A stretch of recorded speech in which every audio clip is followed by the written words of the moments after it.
kwaika Chakwerapo, kwaika Professor Arthur Peter Mutharikapo. Mungakhulupirire ndani? Mwina ndisanene, ndisanene koma ndikudziwa amene tingakhulupirire. Koma ndisanene, Brian ndisanene. Akutero tu Felix Njawala kunena kuti iwo tusayankha zambiri zokhudzana mgwirizano. Koma tu Brian Banda anawakakamira. Ndipo iwo ananena kuti chanta tiye tuonere mwatsatanetsatane zimene Felix Njawala anafotokoza Brian Banda atafusa mafuso ndi Kathe Maulidi. Ndipo tu iwo anafotokozera kuti ati UTM kulibeko munthu wadyera. UTM amatha kuloleratu kukhala pambuyo kulola kuti wina akhale patsogolo. Kodi iwo amatanthauza chani? Tatiye tionere mwatsatanetsatane, musayalo panga like, comment komanso subscribe. Malawi Chilima mzimu wawo upitirire kusa mumtendere. Adabwera mwa style zaka 5-6 zapitazo ku Komesa Hall. Tractor atanyamula achimwene awo ausi. Ya, ndikukumbukiranso. Mukumbukira? Ndikukumbukiranso, ya. Ati dabwitsa akabambe pano?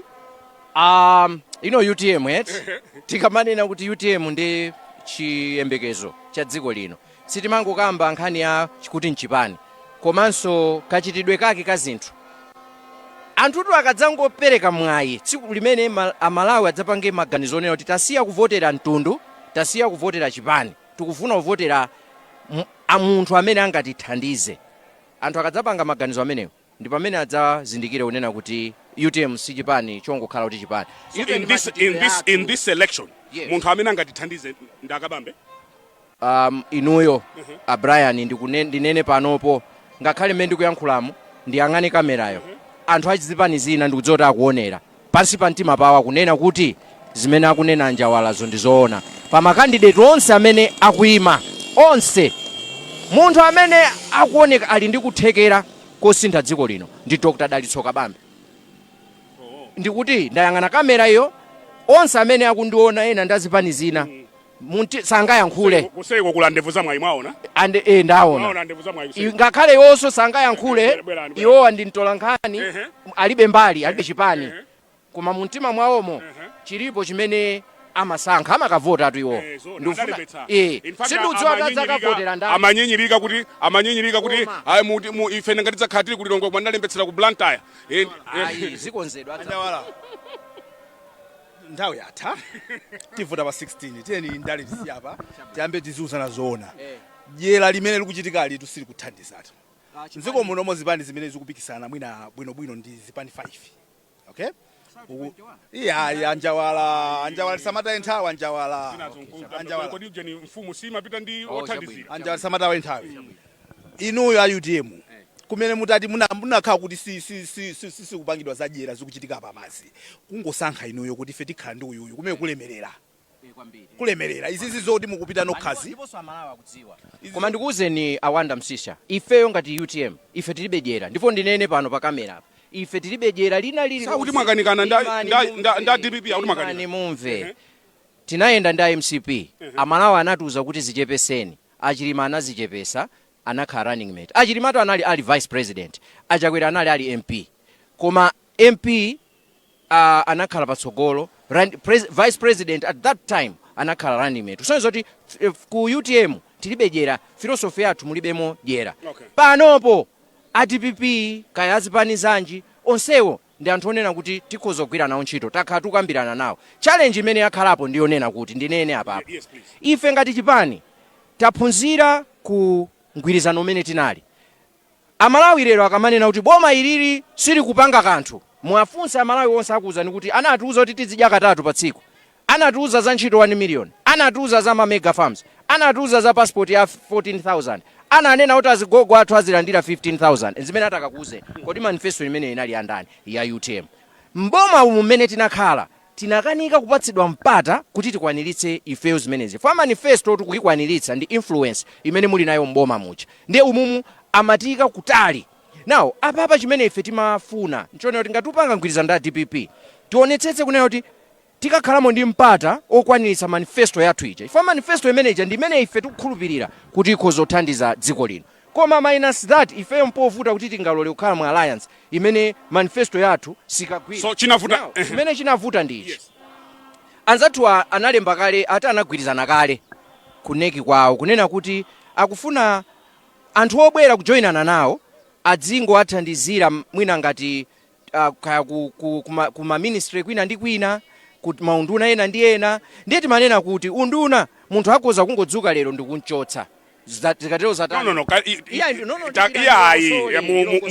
muyendayenda mbali chinavuta nchiyani nda DPP akuti mwagona mpaka 3 koloko inde chimene chavuta nchokuti iwowo sakufuna kuti chipani china chilowe chikakhale ndi influence yothandizira kupanga implement manifesto yawo. Chimene chocho ndi chimene ifeyo chativuta. Koma sikuti amafuna kuti candidate komanso running mate zonse zikhale zawo. Yes, zimenezo ananena kale sikuti nzachilendo mukudziwa ananenanso okha anatusa mpaka na doctor. Hata akudziwa iwo chifukwa chake ife nanga tingayankhulire. Sitingayankhulire. Chimene chikuvuta ku DPP ndicho kuti akumakhala ndi nkhawa kuti munthu wina wobwera mwina akhoza zapezeka kuti akulamulira. Now, exactly my point. Yeah, imeneyo ndi nkhani. Tandikira ndikaitwa njawalatu. So, jera limene ndikunena lija ndelitiro ndi limene lili. Chifukwa chokuti is either mupezeka mudaka linonse ku opposition. Chifukwa chokuti nonse mupanga jera. Chifukwa amene mukuziwa kuti ndani amene tufuna tilimbane naye ngwamkulu. Tuenda tisakanize mphamvu kuti tigonjese mwana nabwino kwambiri imene mwanenera kuyambira mbuyo ndikubwera point yanu anjawala if you allow me. Inu mwaphunzirapo ulidere nkulinga utaenda naye eti. So zimene munakumana nazo kwina mukuopa so kuti kumukhoza kumana nazo kwinako. No, ndi pamene ndikuduleni. Tinaphunzira koma for the sake of the country sikuti ifeyo tinganeno tochi fayo kuti awa anatipanga zotere awanso atipanga. Ife we ndi anthu oti timayenda ndi nthawi. Koma nkhani yayikulu ndionena kuti ngakhale titati tazichepesa ifeyo tililede kukhala position ina iliyonse tilibe nazo vuto as long as pamalo tilipo manifesto yathu itengedwapo ndikupatsidwa mpata. Kumakana ndi ndani iyo kuti manifesto yosayivomereza. Kuvomereza manifesto tikuuzeni iniyo mmene mwanenera kuti tingoyerekeza tapanga boma lija limodzi ndi ifeyo President ndi wa DPP, Vice President ndi wa DPP. Amene ali ndi mphamvu zosankha akhala president uja sichoncho. Ndiye kuti asankha malingana ndi mmene ye uja akutani kodi akufunira. Ndiye kuti tsiku limene tingoyerekeza akabamba atapatsa tingoyerekeza kaya unduna wa agriculture. Tsiku limene a president angadzanene kuti ayi situkuwafunanso awa. Achotsadi. Mundimvetsetsa akachotsa Malawi mzaona kuti ya constitution yathu imampatsa mphamvu president, which is true. I think at DPP they're also not being fair. Ndi nkhani yonena kuti iyi Malawi tiyasiratu Malawi ayikambirane. Ifeyo tikufuna tikutsimikizireni tilibeje ololero atanena kuti a DPP abwera tukambirana and akuoneka kuti ayikapo window yonena kuti ufuna chani no chimene akufuna anthu awawa chimene akufuna iya itadikirani awawa sakunena chilungamo. A DPP akunena kuti candidate akhale wathu running mate akhale wathu ndi awa akunena kuti ayi sizoona iyayi nanga ndiwandale nkhani yavuta papa nkuti a DPP akufuna zonse ndi a UTM kaya kwapatsa minister of finance kaya ndichani ndi akunena kuti ayi sizokwanira yetu nanga siwandale siti kuti sizokwanira mumve ifeyo latakhala kuti tipatsa kaya tingoyerekeza unduna osesa munsewu tilibe nazo vuto as long as vuto ayi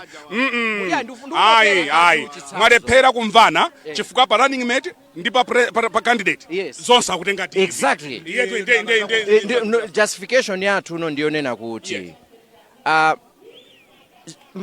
ngati chipani cha UTM tili ndi ma supporters kumbuyoko anthu amene ali kumbuyo aja akufuna sikuti akufuna udindo koma afuna aonetsetse kuti zimene tikuyankhula zama 500 billion zija zama 100 billion zija zakwaniritsidwa. Inu mufuna munduzo kuti zimene zijazo zingakwaniritsidwe candidate wathu ali outside the presidency ndi mmene tazione ngati zimakanika ali vice president kwinaku ndiye ukukuno angopezeka kuti wangokhala.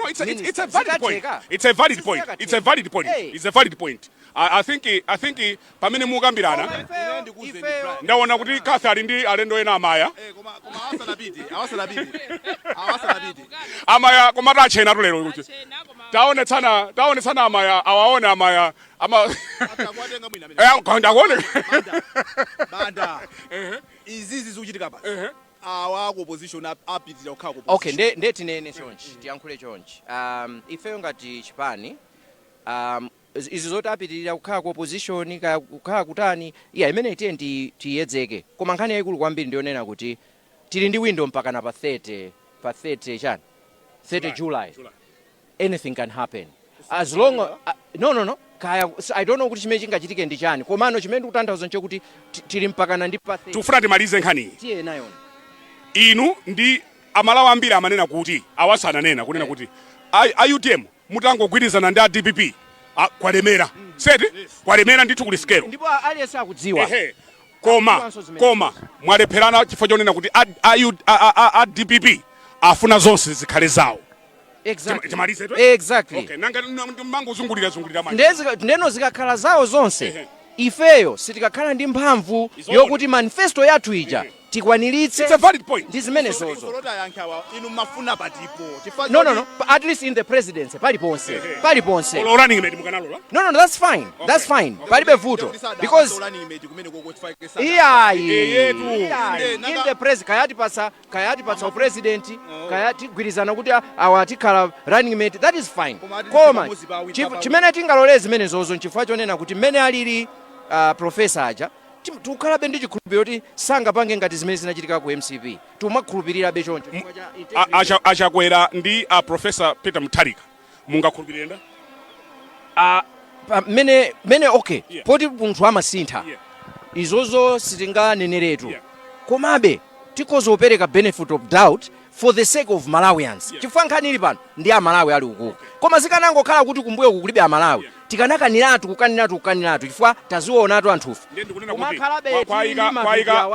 kwaika Chakwerapo kwaika professor Arthur Peter Mutharika apo mungakhulupirire ndani mwina ndisanene ndisanene koma ndikudziwa amene tingakhulupirire koma ndisanene Brian ndisanene koma mungodziwa kuti anthufe zopanga mgwirizano tapanga zozichepesa tapanga zomvera amalawi tapanga koma mazunzo amene taona ife ukuku olo masupporters athu ndi anthu zomveka Ripota wathu Brian akutiuza kuti akabambe akukwera ali ndithu afika ku roundabout apo pa Capital Hotel